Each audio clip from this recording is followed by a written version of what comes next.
Hit subscribe now or go to youtube.com/donkalam.com. That's youtube.com/donkalam.com. Hit subscribe. Much peace and love to the world. 78, Robert Michael Marquez or Marquez? Marquez.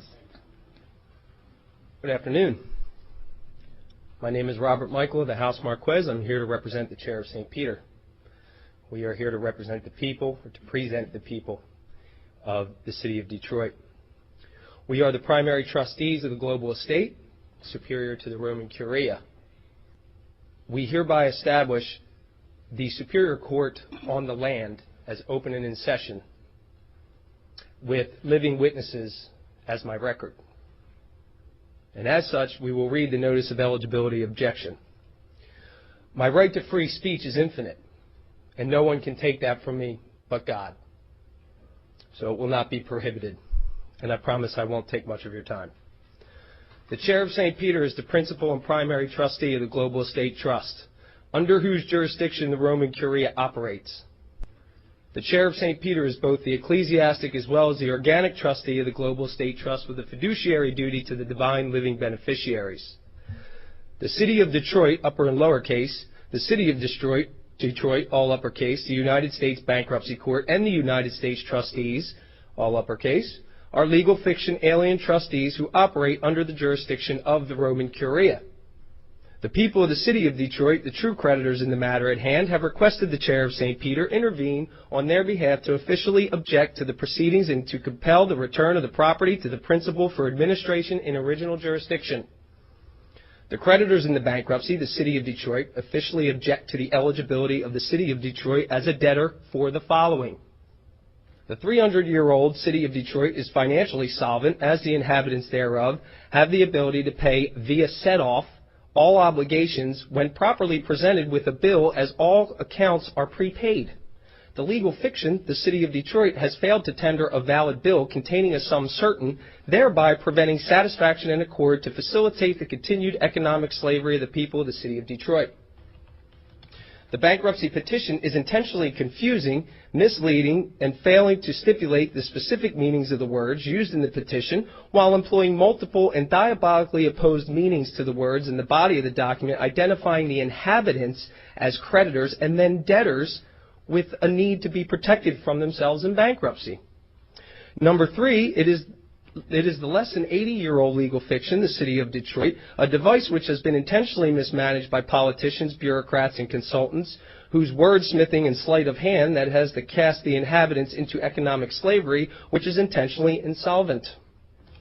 The City of Detroit is a device created by the trustees and administration guardians operating under the jurisdiction of the Roman Curia, who having tricked the people into pledging their property as collateral, which has fraudulently converted the true creditors into debtors, reducing the creditors to the status of insolvent paupers having no rights.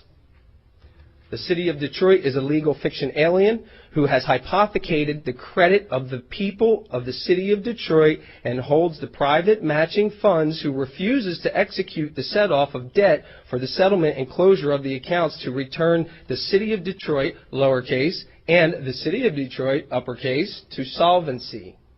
These are two different entities. It has been established, in fact, that the City of Detroit is a legal fiction, all uppercase, a legal fiction alien whose ownership and or control over the property and credit of the people is adversely affecting the Global Estate Trust as well as the living beneficiaries thereof. The people, the true creditors, and the principal, in reference to the bankruptcy of the City of Detroit, hereby set forth the remedy, to wit, the immediate set-off of the debt for settlement and closure of the accounts, liquidation of the legal fiction, the City of Detroit, and the immediate return of the property via escheat to the principal for administration in original jurisdiction. We have proposed a Detroit recovery plan to implement this. As we Sir, your look time is up. I will give you another moment or so. It's going to be about 3, but I will wrap up as soon as possible. As we look around us, we can see that managing the economic emergency since 1933 has not turned out so well for the people. The emergency management by the present civil administration, funded by the good faith and credit of the people, has dramatically tarnished the credit and reputation of the people, as it has converted the creditors, we the people, into debtors and reduced us in status to that of insolvent paupers having no rights. Managing the emergency has given rise to a perpetual emergency with increasingly more dire consequences, casting us all into insolvency. Emergency management by the present civil administration has resulted in the creditors, we the people, being reduced to debtors and enemies of the state under the Trading with the Enemy Act, under which the present civil administration has waged war against the people, the creditors, for decades. They have waged economic war against the people as well as a war against crime, war against drug, war against hunger and homelessness, and a war against terrorism, which has resulted in dramatically increased crime, increased illicit drug abuse, increased hunger and homelessness, and increased terrorism and war. Detroit is a clear example establishing the evidence that management of the economic emergency delivers to us an even greater emergency with which to manage, all at the expense of the people, the true creditors. Management by the present civil administration has turned Detroit into what looks like a war zone, destroying our neighborhoods, our families, our family values, and our sense of community. Please wrap up, sir. The present 14th Amendment legal fiction corporate, thank you.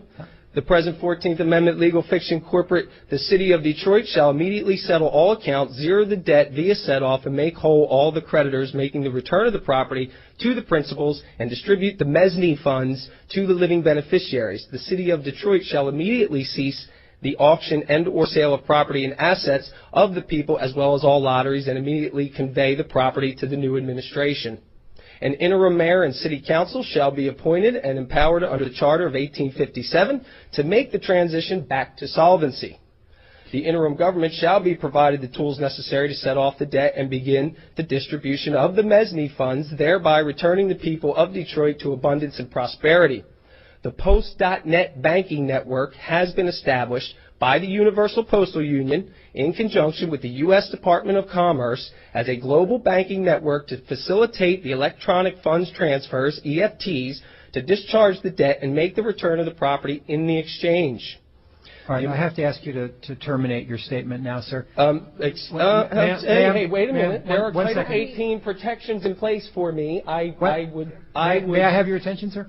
It appears to me that what you are saying to me is directly from what you filed with the court, yes. and I read it, so I've already seen. So it is written, so it is done. You're saying, because as the fiduciary trustee, all fiduciary trustees will be held accountable, and if the order is not carried out, there will be war crimes assessed. All right, so I have to ask you to terminate your statement now. I will not terminate it. It stands. Thank you. All right. Thank you, sir. Before we close our court session here today, I want to comment to everyone here that this was truly an extraordinary session of the court. It was an example of democracy at its very finest. The arguments and statements that you all took the time to articulate in writing and in court here today were moving, thoughtful, passionate, compelling, and well articulated. There were well-stated legal arguments, well-stated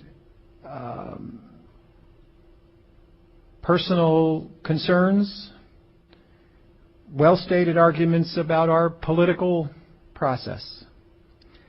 And I'm going to suggest, therefore, strongly suggest, that everyone who has a stake in the outcome of this case, most of whom unfortunately were not here today, should take the time to listen to the audio recording of this proceeding, this entire proceeding, as long as that takes.